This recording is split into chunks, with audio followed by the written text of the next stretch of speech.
যাদের হৃদয়ের ভিতরে ঈমান নেই, এটা স্বয়ং আল্লাহ রাব্বুল আলামিনের কথা, যে আল্লাহ রাব্বুল আলামিন বলেছেন যাদাতুহুম ঈমানাও যাদাতুহুম ঈমানাও। আল্লাহ রাব্বুল আলামিন বলেছেন মুমিনের ঈমান বৃদ্ধি পায়, মুমিনের ঈমান কমে যায়। তাহলে কমে কখন? আপনারা দোকানে পাশারে না ঘুরিয়ে বেড়ে এই দ্বীনি মাহফিলে যদি আপনারা আসেন, তাহলে মূল্যবান কোরআনেরই কথা হবে, হাদিসেরই কথা হবে, নিশ্চিত আপনার ঈমান বৃদ্ধি পাবে ইনশাআল্লাহ, পাবে এটা কথা হলো। বাবা দেখেন আল্লাহর কি কারিশমা, কালকে এইরকম টাইমে আসামি ছিলাম আমি, আল্লাহর কি দয়া। দেখেন আল্লাহর উপর ভরসা ছিল যে যাবই আমি ওই মাহফিল ধরবো ইনশাআল্লাহ। কালকে মাহফিল ছিল, আসামে মাহফিল করে এখানে আপনাদের সামনে এসে উপস্থিত হতে পেরেছি, তো আল্লাহর কাছে লাখো লাখো শুকরিয়া। বুঝতে পারলেন কথাটা হলো? তো বাপজান আসেন, আপনারা মা বোনদেরকে বলবো আপনারা সুন্দরভাবে বাড়ির গল্প গুজবকে বন্ধ করে আপনারা একটু কর্ণপাত করে এই দিকে লক্ষ্য করবেন কোরআন এবং হাদিসের দিকে। তাহলে চলুন, যেই কথা আপনাকে বললাম উপস্থাপনামূলক, কি কথা বললাম, যে আগুনকে নিমিয়ে দিতে পারে, দুশমনের হাত থেকে আপনাকে বাঁচিয়ে নিতে পারে। এবার আপনাকে এক এক করে বলবো, চলেন। হাদিস বুখারী শরীফের হাদিস বলছে আপনাকে, যেই দিন তুল কালাম শুরু হয়ে গেল, হাঙ্গামা শুরু হয়ে গেল কোথায়? মক্কাতে। কি হলো?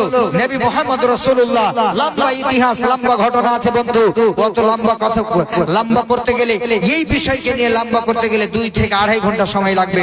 তাহলে আপনাকে 1 ঘন্টার ভিতরে আমি সেরে দেওয়ার চেষ্টা করবো ইনশাআল্লাহ। তো কথা হলো যে মক্কাতে এটা মানে মিটিং হয়ে গেল, আইন পাস হয়ে গেল কি আজকে রাতে মুহাম্মদ সাল্লাল্লাহু আলাইহি সাল্লামকে হত্যা করে দিতে হবে। জি কথা বুঝতে পারছেন তো? মুহাম্মদ সাল্লাল্লাহু আলাইহি সাল্লামকে হত্যা করে দিতে হবে, কারণ সে নিজের বাপ দাদার ধর্মকে ছেড়ে দিয়ে অন্য ধর্ম সে প্রচার করছে। না, আমরা মেনে নিতে পারি না। আমরা 360টা দেবদেবীর পূজা করি, আর ই বলছে না এগুলোকে বাতিল করে দিতে হবে, এক আল্লাহকে মানো। আরে ইহুদি খ্রিস্টানেরা 3 আল্লাহকে মানে, আর ই কেমন আল্লাহকে পেয়েছে যে এক আল্লাহকে মানো, এই কথা বলছে না, এটা কোনোদিন। কিন্তু বিশ্বনবী প্রত্যেকটা লোকের কাছে কি ছিলেন? সৎ লোক ছিলেন। আল আমিন বিশ্বনবীকে উপাধি দিয়েছিলেন। কারা? এই মক্কার মুশরিকরাই আল আমিন উপাধি দিয়েছিলেন, কারণ বিশ্বনবীর চরিত্র ব্যবহার দেখেই আল আমিন টাইটেল দিয়েছিলেন। কিন্তু এই মুশরিকরা যখন বিশ্বনবী কি করলেন, এক আল্লাহর ওহী, এক আল্লাহর যখন দাওয়াত দিতে লাগলেন যে না তোমরা এগুলো মূর্তির সামনে মাথা নত করবে না, এগুলোকে মানবে না, এক আল্লাহর সঙ্গে কাউকে শরীক করবে না, এক আল্লাহকে মানবে, এই কথা যখন দাওয়াত দিতে আরম্ভ করলেন বন্ধু আমার, তো বিশ্বনবীর শত্রু কারা হলো? অপর লোক যতটা না হয়েছে, নিজস্ব লোক, তার চাচারাই শত্রুতা বেশি করলো। কে তার চাচা? আবু জেহেল, আবু লাহাব, উতবা, সাইবা, ওতাইবা, এরাই কি করলো? মক্কায় সব থেকে বড় শত্রুতা।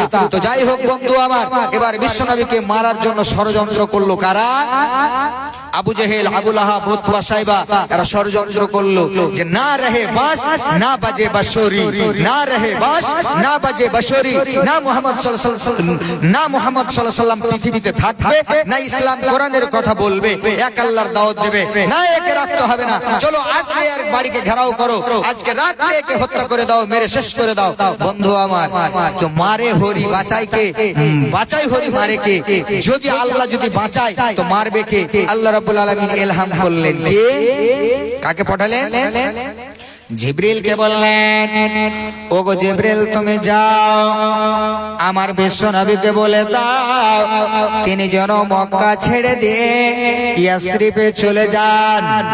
বন্ধু আমার, ইয়াসরিবটা তখন কিন্তু শহর ছিল। ইয়াসরিব যেদিন বিশ্বনবী মানে হিজরত করে মদিনা মক্কা থেকে চলে গেলেন, সেই দিন নামটা হলো মদিনাতুল মুনাওয়ারা।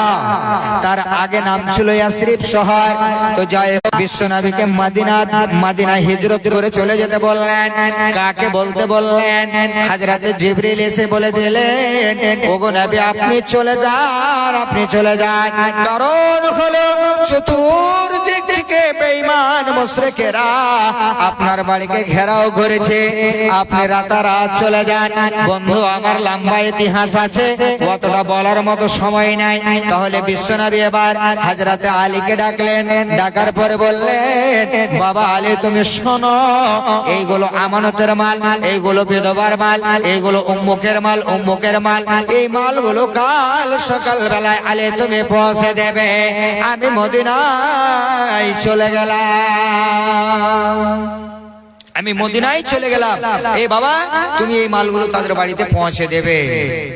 এবার বন্ধু আমার বিশ্বনবী চলে গেলেন কার বাড়ি? সিদ্দিকে আকবর হযরতে আবু বকরের বাড়ি চলে গেলেন। আবু বকরের বাড়ি গিয়ে এবার রাতারাত চলতে আরম্ভ করেছেন মদিনার দিকে। বন্ধু আমার যখন দেখলো যে এখন সকাল হতে চলেছে, শুভে সাদিক হয়ে গিয়েছে, বিশ্বনবী এবং হযরতে আবু বকর চিন্তা ভাবনা করলেন কি এখন যদি আমরা অতিক্রম করে তো বেঈমান মুশরিকরা দেখে ফেলবে। অতএব আবু বকর চলো চলো পাহাড়ের কোন না কোন গর্তের ভিতরে আমরা দুইজন আশ্রয় নেই। বিশ্বনবী এবং হযরতে আবু বকরকে বললেন বন্ধু আবার সেই আশ্রয়, সেই পাহাড়টা, সেই গর্তটার নাম হলো গারে সোর। গারে সোরে বিশ্বনবী এবং হযরত আবু বকর আশ্রয় গ্রহণ করলো। বন্ধু আবার সকাল হতেই না হতে এটা মক্কাতুল কালাম হতে লাগলো, এটা হাঙ্গামা শুরু হয়ে গেল। কে বিশ্বনবী আমাদেরকে ফাঁকি দিয়ে পালিয়ে গেছে, মুহাম্মদ সাল্লাল্লাহু আলাইহি ওয়াসাল্লাম আমাদেরকে ফাঁকি দিয়ে পালিয়েছে, চলো চলো চলো চলো। কোথায় পালালো তাকে খোঁজার জন্য এটা মক্কার ভিতরে এলান করে দেওয়া হলো। রন্ধ্রে রন্ধ্রে এলান করে দেওয়া হলো। কি এলান করা হলো? যে যারা কেউ এমন আছো যে মুহাম্মদ সাল্লাল্লাহু আলাইহি ওয়াসাল্লামকে যদি ধরে নিয়ে এসে দিতে পারো তাহলে 100 উট পুরস্কার দেওয়া হবে, 100 উট পুরস্কার দেওয়া হবে। হয় তাকে জীবিত নিয়ে আসতে হবে, আর নচেত তাকে তার মৃতদেহটা নিয়ে আসতে হবে। যেই হালাতে এনে দাও না কেন 100 উট পুরস্কার দেওয়া হবে। তোমরা কেউ এমন আছো? এই কথা যখন বলা, কাফের মুশরিক বেঈমানরা চতুর্দিকে ছড়িয়ে ছিটিয়ে গেলেন। গেল এবার যাওয়ার পর এবার বিশ্বনবী আবু বকর গর্তে আশ্রয় যে নিয়ে আছে, বিশ্বনবীকে আবু বকর বলছেন, ওগো দয়ার নবী, ওগো মায়ার নবী, যদি কাফের বেঈমানরা যদি একটু নিজের পায়ের দিকে তাকায় তাহলে তো আমাদেরকে ধরে ফেলবে। কথা বলতে আরম্ভ করলাম। কি কথা? বিশ্বনবীকে হযরত আবু বকর বললেন যে ওগো দয়ার নবী, যদি কাফেররা নিচের দিকে একটু তাকায় তাহলে আমাদেরকে ধরে ফেলবে। এই কথা যখন আবু বকর বললেন, বিশ্বনবী বলছেন, আবু বকর তুমি শোনো, এই গর্তে আমরা দুইজন আছি রে, এটা তোমার ধারণা কিন্তু ধারণা ভুল। আবু বকর তুমি শোনো, আল্লাহ তাহাজান ইন্নাল্লাহা মা'ানা। ও আবু বকর আমরা এই গর্তের ভিতরে আমি এবং তুমি দুইজন নয়, বরং আমরা তিনজন আছি রে আবু বকর। অর্থাৎ আমাদের রব আল্লাহ রাব্বুল আলামিন আমাদের সঙ্গে আছেন। বিশ্বনবীর ভরসা কার উপরে? কার উপরে বন্ধু? কথা বলবেন। আল্লাহর উপরে ভরসা করলেন, আল্লাহর উপরে ভরসা করলেন। আল্লাহ ভরসা যখন করলেন, বিশ্বনবী আল্লাহর উপরে ভরসা করলেন, আল্লাহ রাব্বুল আলামিন নিরাপত্তা দান করে দিলেন। এমন নিরাপত্তা দান করলেন যে কাফের বেঈমানদেরকে, কাফের বেঈমানেরা খুঁজতে খুঁজতে খুঁজতে খুঁজতে হয়রানি হয়ে গেল। তথাপি বিশ্বনবী এবং আবু বকরকে খুঁজে পেল না, পেল না, পেল না। হেফাজত করলো কে? আল্লাহ রাব্বুল আলামিন হেফাজত করলো। কারণ হলো যে বিশ্বনবী আবু বকর ভরসা কার উপরে করেছিলেন? স্বয়ং আল্লাহর উপরে ভরসা করলেন। এই কথা বলছেন আল্লাহ, হে আমার বান্দারা তোমরা শোনো, যারা যারা আল্লাহর উপরে ভরসা করবে, আমার উপরে যারা যারা ভরসা করবে, ওয়া মান ইয়াতাওয়াক্কাল আলাল্লাহি ফাহুয়া হাসবুহু, আল্লাহ তার জন্য যথেষ্ট। একবার জোরে জোরে বলুন সুবহানাল্লাহ। আজরাইলে খাই না ঘোষ, শোনো রে ও মানুষ, আজরাইলে খাই না ঘোষ, শোনো রে ও মানুষ, কি হবে কালো টাকার বাড়ি বানায়া, কি কি হবে কালো টাকার প্রাসাদ গড়িয়া। আজরাইল খাই না ঘোষ শোনো রে ও মানুষ, কি হবে কালো টাকার বাড়ি বানায়া। আইসো একা আইসো খালি সাইবা খালে তিন ডগরো কাপড় লইয়া। একজন ছোট ছেলে 100 টাকা দান করেছে আল্লাহুম্মা সাল্লি আলাইহি আল্লাহুম্মা বারিক। তো কথা বলছিলাম যে আল্লাহ বলছেন যে বান্দা তোমরা যদি আমার উপর ভরসা করো তো আমি তোমাদের জন্য যথেষ্ট। কারণ বিশ্ব নবীকে আল্লাহ রাব্বুল আলামিন হযরত আবু বকরকে নিরাপত্তা দান যে একটু যদি তারা তাকায় যে এই গর্তের ভিতরে যদি লক্ষ্য করে যে এই লক্ষ্য করতে গেলেই ধরে ফেলবে, কিন্তু হেফাজত করলেন কে? আল্লাহ রাব্বুল আলামিন হেফাজত করলেন। জি বুঝতে পারছেন তো? এবার কথা হলো যে আল্লাহ রাব্বুল আলামিন দুশমনের হাত থেকে রক্ষা দেবেন আর দিলেন, এটার প্রমাণ আপনি পেলেন। একদম সহি কথা আপনাদের সামনে বললাম। বন্ধু আমার, আপনাদেরকে বলেছিলাম জান্নাত যাওয়ার একটা ওয়াসিলা, বিনা হিসাবে আপনি জান্নাতে চলে যাবেন। এই হাদিসটা আপনাকে বলে, এই হাদিসের রাবি হযরতে ইবনে আব্বাস তিনি বর্ণনা করেন, সহিহ বুখারীর হাদিস তিনি বর্ণনা করেন।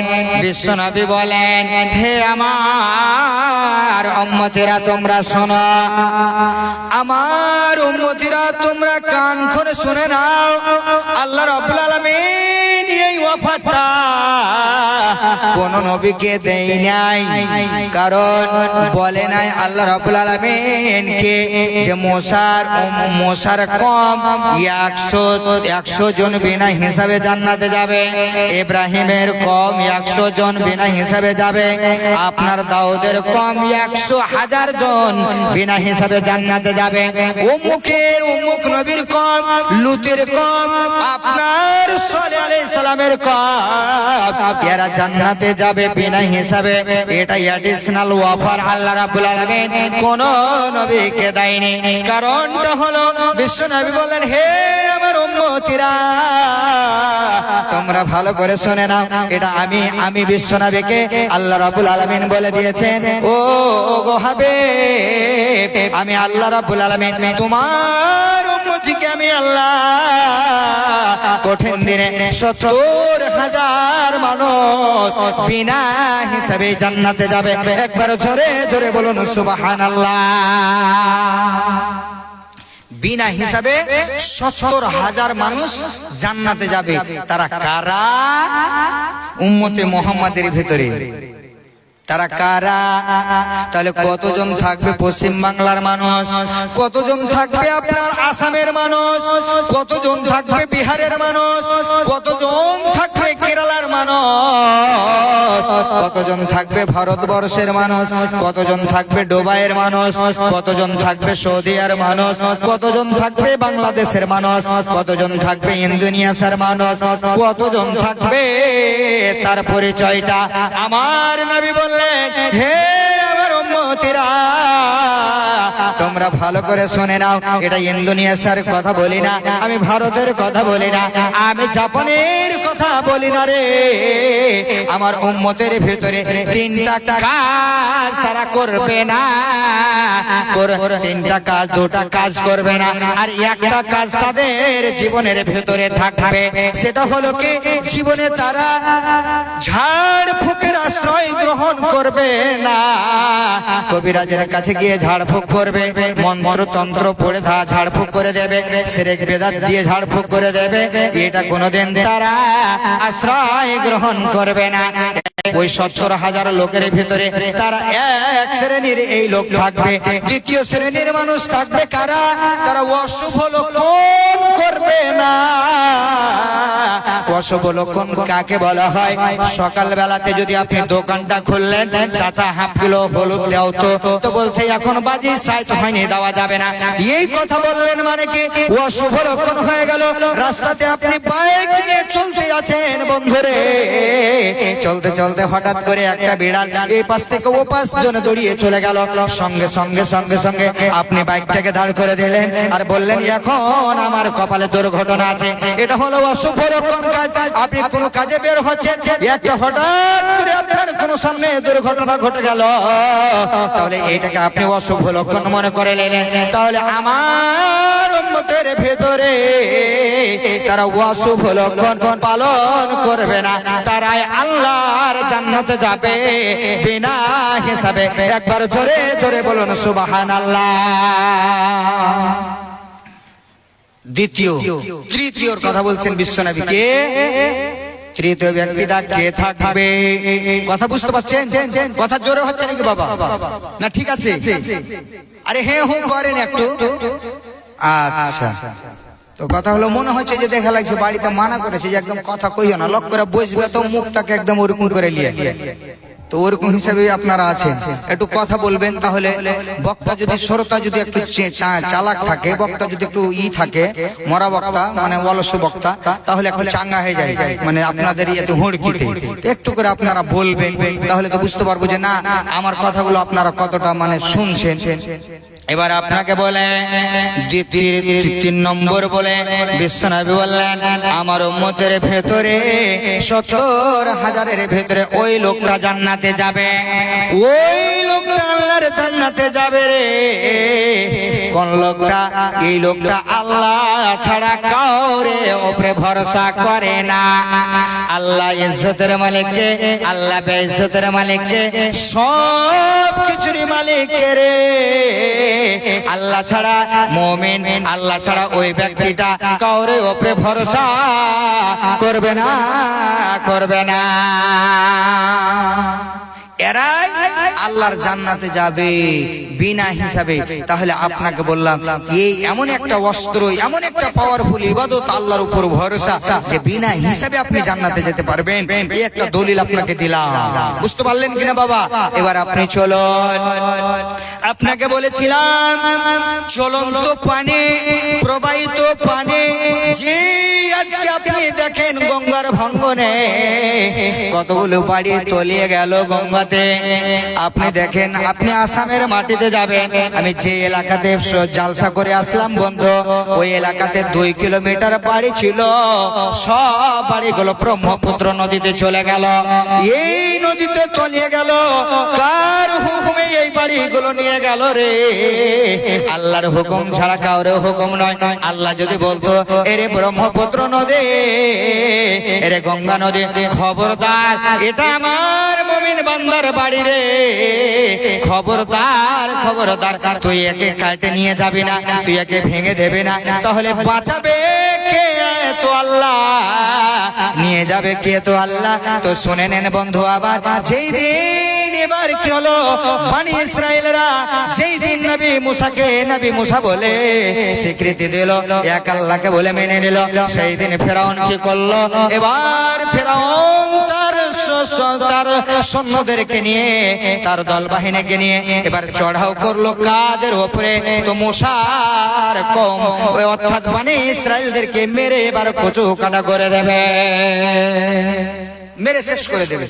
এই ষড়যন্ত্র যখন করলো, এবার জানতে পারছে যে এরা মারার জন্য চলে আসছে ধাইয়ে, একদম চলে আসছে তেড়ে।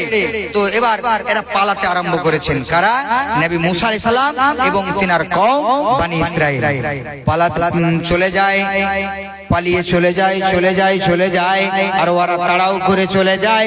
এবার পালাতে পালাতে বন্ধু আমার সামনে এসে সাগর, লোহিত সাগর সামনে পড়ে গেছে। কি করা যাবে? এবার বনি ইসরাইলেরা তো হতভম্ব হয়ে গিয়ে বলছেন নবী মুসাকে, ও নবী মুসা, আপনাকে নবী বলে মেনে নেওয়ার কারণে, এক আল্লাহকে মেনে নেওয়ার কারণে আমাদের দুর্দশা আজকে এমন হলো যে মৃত্যুর হালাতে, ও অর্থাৎ ডানে ফেরাউন, বামে ফেরাউন, পিছনে ফেরাউন, চতুর্দিকে শুধু ফেরাউন আর ফেরাউন। আর সামনে লোহিত সাগর। এখন যদি এদিকে পালাই তাহলে ফেরাউনের মানে দলবাহিনী এরা আমাদেরকে মেরে শেষ করে দেবে। আর পানিতে যদি ঝাঁপ দিয়ে পড়ে যায় ডুবে মরে শেষ হয়ে যাব। অতএব আমাদেরকে একটা বাঁচার পথ আপনি বের করে দেন। আল্লাহ রাব্বুল আলামিন নবী মুসাকে ইলহাম করে দিলেন, ওগো নবী মুসা, আপনার সম্প্রদায়কে আপনি বলে দেন এই কথাটা, ও আমার কওমেরা, কাল্লা, এটা কখনো নয়, এটা কখনো না। মুসার দলবাহিনী, ফেরাউনের দলবাহিনী, এই জাল্লাদের দলবাহিনী আমাদেরকে মারতে পারবে না রে, পারবে না, কখনো না, কখনো না। কারণটা হলো আল্লাহ রাব্বুল আলামিন বলেছেন, ইয়া আইয়ুহাল্লাযীনা আমানু ইন তানসুরুল্লাহা ইয়ানসুরকুম। আল্লাহ রাব্বুল আলামিন বলেছেন, হে ঈমানদারেরা, তোমরা কি করো, আল্লাহর সাহায্যকারী হয়ে যাও, আল্লাহ রাব্বুল আলামিন তোমাদের সাহায্যকারী হয়ে যাবে। কারণটা হলো আল্লাহর কিসের অভাব পড়লো, আল্লাহর কিসের অভাব পড়লো যে আল্লাহ বললেন, হে ঈমানদারেরা, তোমরা আমার সাহায্যকারী হয়ে যাও, তোমরা আমার মদদ করো। তাহলে আল্লাহ কি অভাব পড়েছে? আল্লাহর টাকার অভাব পড়েছে, আল্লাহর ধনমালের অভাব পড়েছে? জিনা, জিনা। আল্লাহ বলছেন, এ মুমিনেরা, তোরা শোন রে, এই পবিত্র কপালখানা আমার নামে সাজদা করে দে, এটাই আমি তোদের কাছে চাইছি। আর তোরা যদি এই পবিত্র কপালখানা যদি জমিনে সিজদা করে দিস, আমার নামে ঝুঁকিয়ে দিস, তাহলে কি হবে? আমার মদদ করা হবে রে। আর আমি আল্লাহ রাব্বুল আলামিন কেমন করে দুশমনের হাত থেকে বাঁচাবো, গায়বী মদদ পাঠাবো, আমি আল্লাহ জানি, কেউ দুনিয়ার জানে না, জানে না, জানে না। মানছি না, মানবো না, মানতে পারি না, আমার নবীর অপমাননা।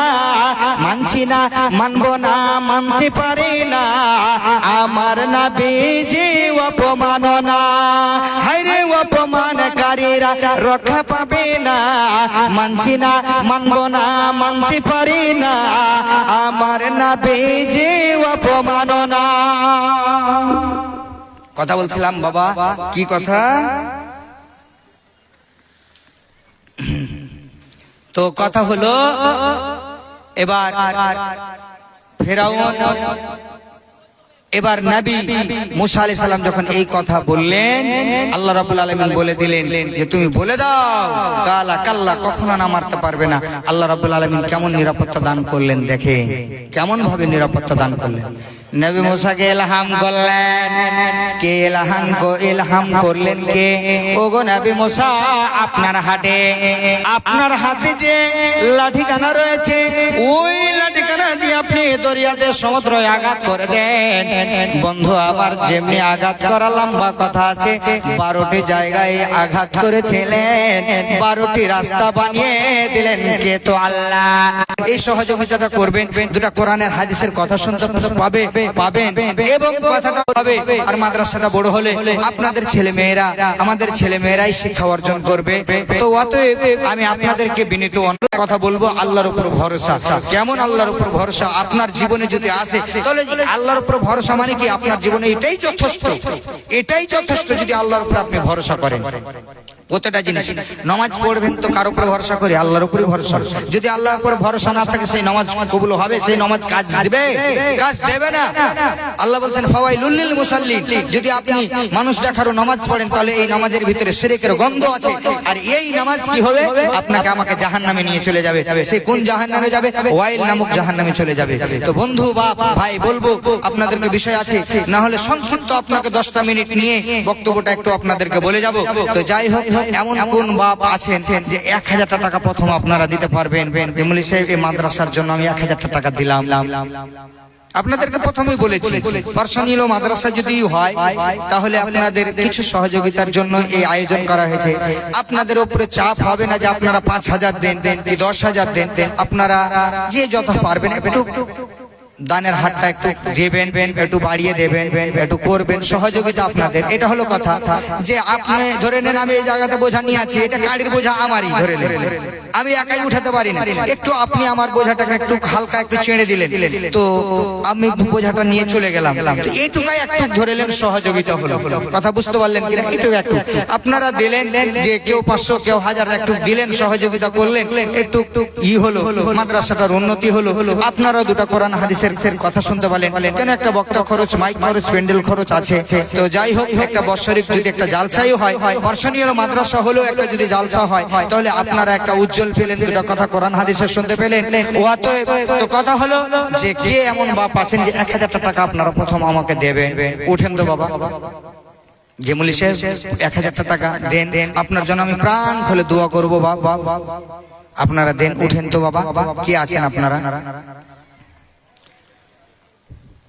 আপন মানুষ চেনা বড়ই দায় রে, আপন মানুষ বোঝা বড় দায়, আপন মানুষ চেনা বড়ই দায় রে, আপন মানুষ বোঝা বড় দায়, চাইলে তারে যায় না ভোলা, বুকের ভিতর কষ্টের মেলা, চাইলে তারে যায় না ভোলা, বুকের ভিতর কষ্টের মেলা, আপন মানুষ সবচেয়ে বেশি আপনকে কাদায়,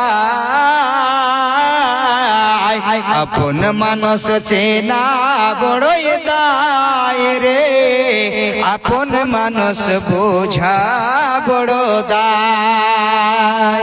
আসেন না গো বাবা, একটু দেন।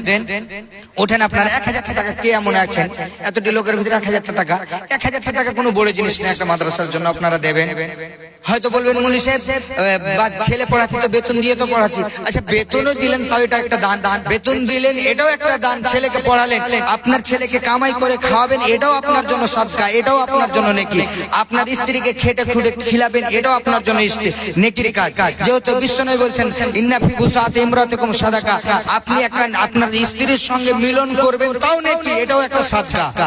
তো বলছে যে এটা তো একটা আরামের কাজ, এটা তো একটা আরামের কাজ। ও আসলো আর আরামের জন্য, আমি গেলাম আমার মন আনন্দ করার জন্য, এটা কেমন ফের নেকি হবে? তো বলছে এই কাজটা তুমি তোমার স্ত্রীর সঙ্গে না করে যে অন্য মহিলার সঙ্গে করো, তো কি হবে সাহাবীরা? তো বলছে পিঠে চাম উঠে যাবে আল্লাহ রাসূল।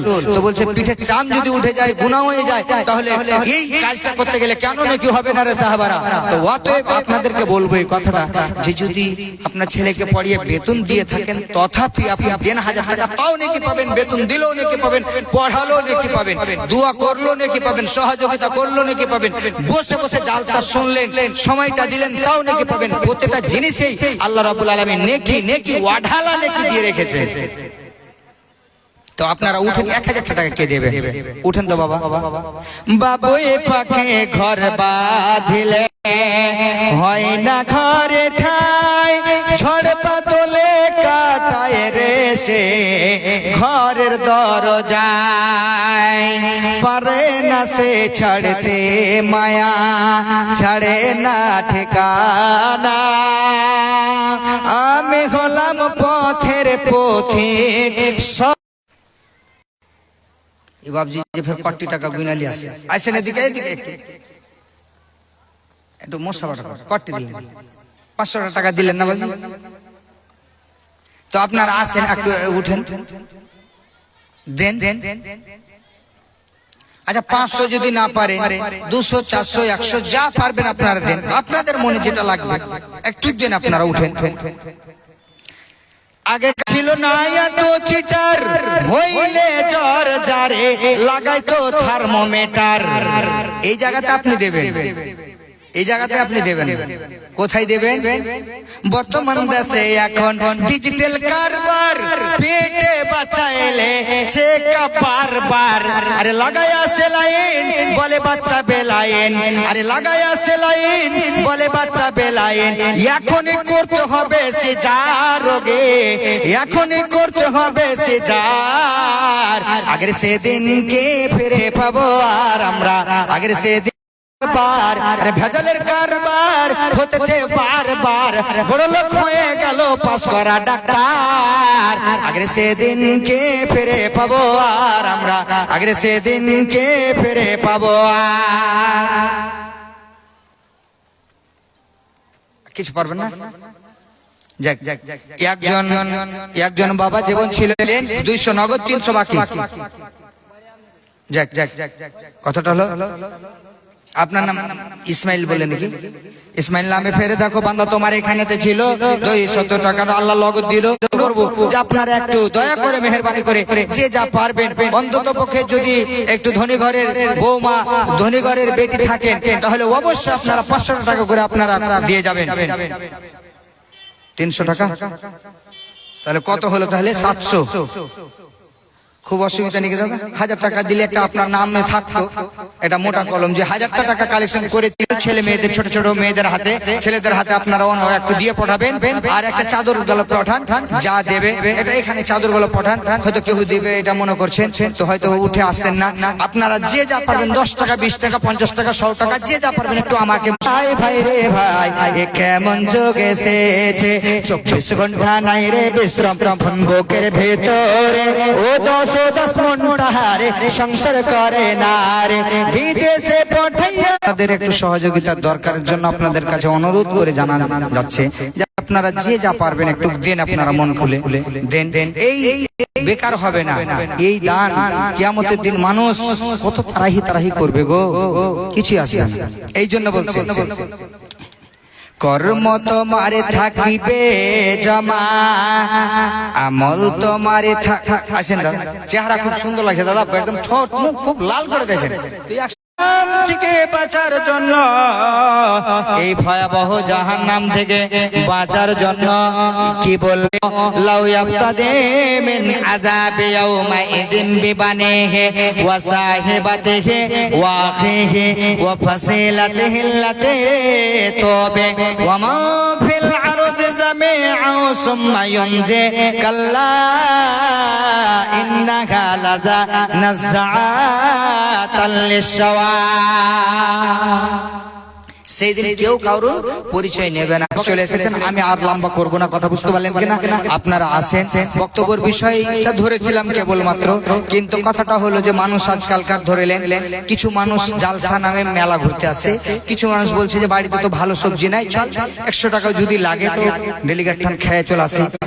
আল্লাহ যার নসিবের রেখেছে এই দুটা হেদায়েত আল্লাহ রাব্বুল আলামিন, তারাই হেদায়েত পাবে। আর যাদের হেদায়েত আল্লাহ রাব্বুল আলামিন নসিবে লিখে রাখেনি তারা হেদায়েত পাবে না। কারণ যেই যেই ব্যক্তিটা রাসূল সাল্লাল্লাহু আলাইহি সাল্লামকে কি করলেন, হাজী মনসুর আলী কত 1000 টাকা, হাজী সাহেবের দান যে খুব কম হলো লাহে। তো যাই হোক, আল্লাহুম্মা সাল্লি আলাইহি আল্লাহুম্মা বারিক আলাইহি। হয়তো হাজী সাহেব হয়তো সহযোগিতার হাতটা বাড়িয়ে একটু দেবে, এখান থেকে ইতি টানছি। এই বক্তব্যের বিষয় যদি আল্লাহ কোনোদিন এলাকাতে ফের আসি প্রোগ্রাম হয় ইনশাআল্লাহ মোকাম্মল করব, আপনাদেরকে বলে যাব ইনশাআল্লাহ। এখান থেকে ইতি টানছি, আমার জন্য দোয়া করবেন, আপনার জন্য দোয়া করব ইনশাআল্লাহ। ওয়া আখির দাওয়ানা আনিল হামদুলিল্লাহি রাব্বিল আলামিন। আসসালামু আলাইকুম। ওয়া আলাইকুম আসসালাম ওয়া রাহমাতুল্লাহি ওয়া বারাকাতুহু। সত্যি খুব সুন্দর আলোচনা রাখছিলেন ফজিলাতুল শেখ জনাব মাওলানা শাহ জামাল তাইমি সাহেব, ওনাকে অসংখ্য ধন্যবাদ এবং ওনার জন্য আমরা সকলেই দোয়া করি। আল্লাহুম্মা ইহফাযহু। ফজিলাতুল শেখ জনাব মাওলানা জহুরুল ইসলাম সালাফি সাহেব, যিনি মায়াবী কণ্ঠে, জাদু কণ্ঠে কোরআন তেলাওয়াত করেন, জিনার কণ্ঠে ভেসে ওঠে কোরআনের তাজা ছোঁয়া, ঈমান বৃদ্ধি পায়। তিনার বক্তব্যের জগতে তিনি ছোট থেকেই অনুরাগী এবং তিনি বক্তব্যের জগতে সত্যি খুব মূল্যবান কাম করে যাচ্ছেন। এই খোদার এই রব্বুল তাআলার দাওয়াতের জন্য তিনি এক দেশ থেকে আরেক দেশে পাড়ি দিয়ে সাহেব সাআদা ওয়াল ফদিলা ফালিয়াতাফাদ্দাল মাশকুরা।